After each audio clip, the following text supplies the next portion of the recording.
আমরা যখন ধেনুকের ব্যাপারে সব জানি, তাহলে আমরা ওকে অনুসরণ কেন করছি? আপনি কত প্রশ্ন করেন দাদা। আমার সঙ্গে চলতে থাকুন, আপনি খুব তাড়াতাড়ি জানতে পারবেন। ঠিক আছে, ঠিক আছে।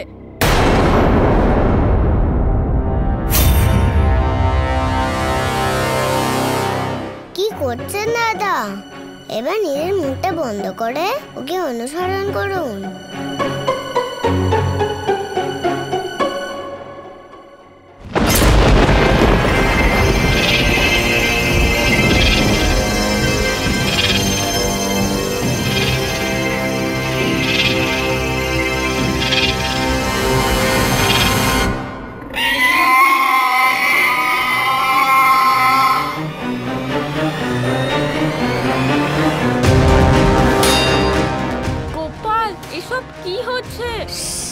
দেখতে থাকুন দাদা।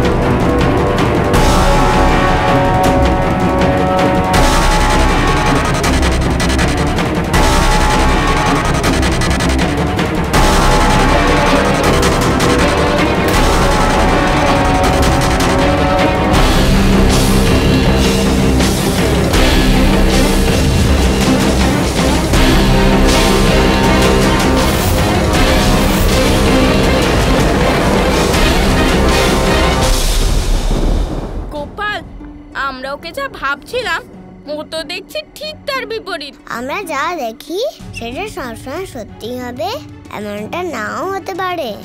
আমরা যা দেখি বাস্তবে তার থেকেও বেশি হয়।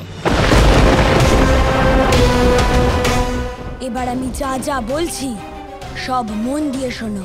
বাচ্চারা আজ মেলায় রামলীলার আয়োজন করতে চলেছে, যেখানে সমস্ত বাচ্চারা অংশগ্রহণ করবে। সেই রামলীলায় আমি এটা সুনিশ্চিত করব যাতে কৃষ্ণ অংশগ্রহণ না করে। যখন সমস্ত বাচ্চারা চলে যাবে তখন কৃষ্ণ থাকবে একা।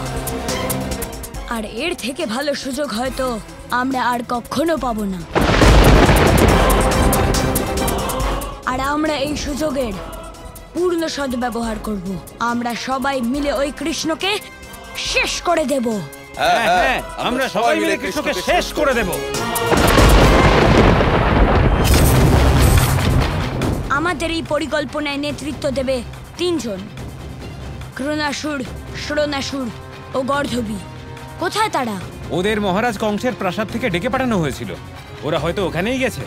এই তিনজন কোনো সুযোগ ছাড়ে না মহারাজা কংসের সামনে নিজেদেরকে বলশালী প্রমাণ করার। আমাকে গিয়ে মহারাজা কংসের সঙ্গে দেখা করতে হবে।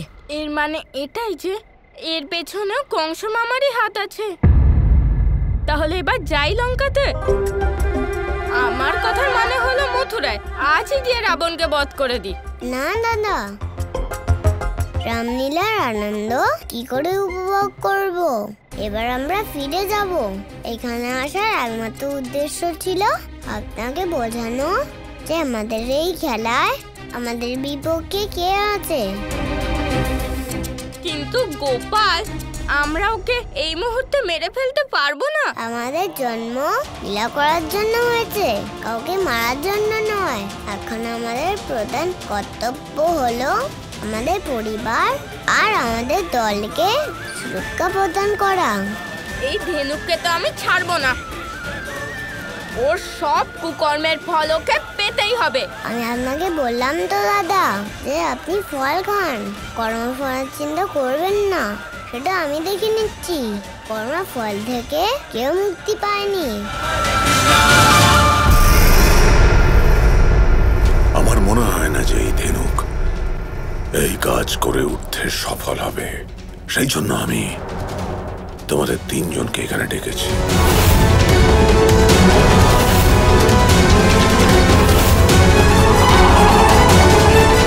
মহারাজ, কি করতে হবে আপনি শুধু আজ্ঞা করুন। সর্বাগ্রে আমি এটা ঘোষণা করছি, তোমাদের তিনজনের মধ্যে যে এই কাজটা করে উঠতে পারবে, আমি মহাবলী কংস পারিতোষিক স্বরূপ এক ভব্য উপহার দেব। মহারাজা কংস,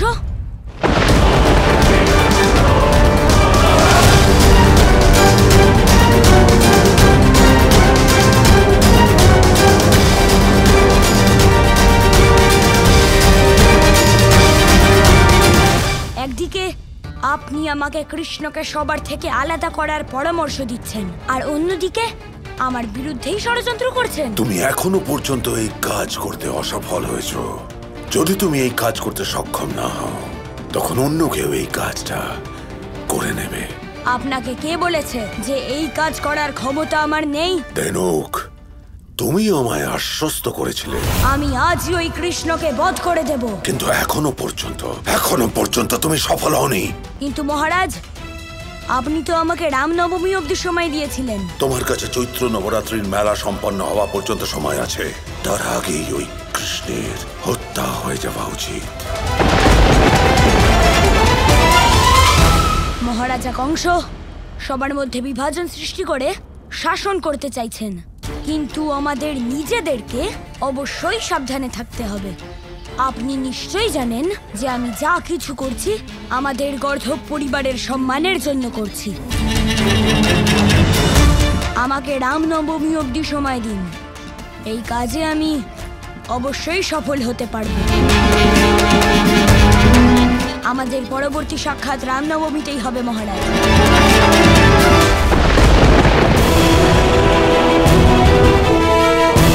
যদি তুমি অসফল হও, তাহলে আমি তুমি আর তোমার এই মেজাজকে শেষ করতে বেশি সময় লাগবে না।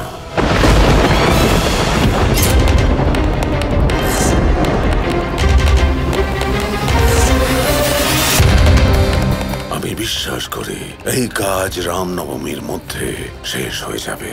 কিন্তু মনে রেখো, আমার প্রতিটি মুহূর্তের সূচনা চাই। এটা তো সুনিশ্চিত করতে পারবে ধেনুক? হ্যাঁ মহারাজ। গাধা হলে কি হবে, মাথায় বুদ্ধি আছে। যাও।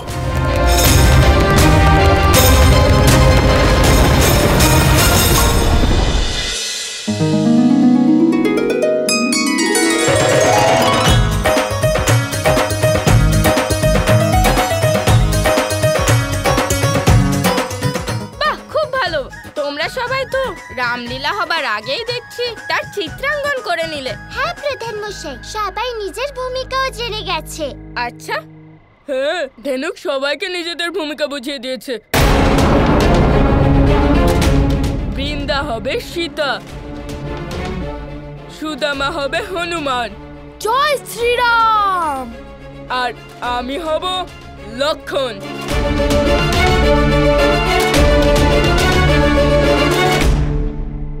আচ্ছা, তাহলে রাম কে হবে? রাম আমি হব। গোপাল, এই ধেনু কিভাবে রাম হতে পারে? আপনি চিন্তা করবেন না দাদা, যে যতই চেষ্টা করুক, যা তার ভাগ্যে লেখা আছে সেটাই হবে। বৃন্দাবনের এই রামলীলায় আপনি হবেন লক্ষণ আর আমি হব রাম।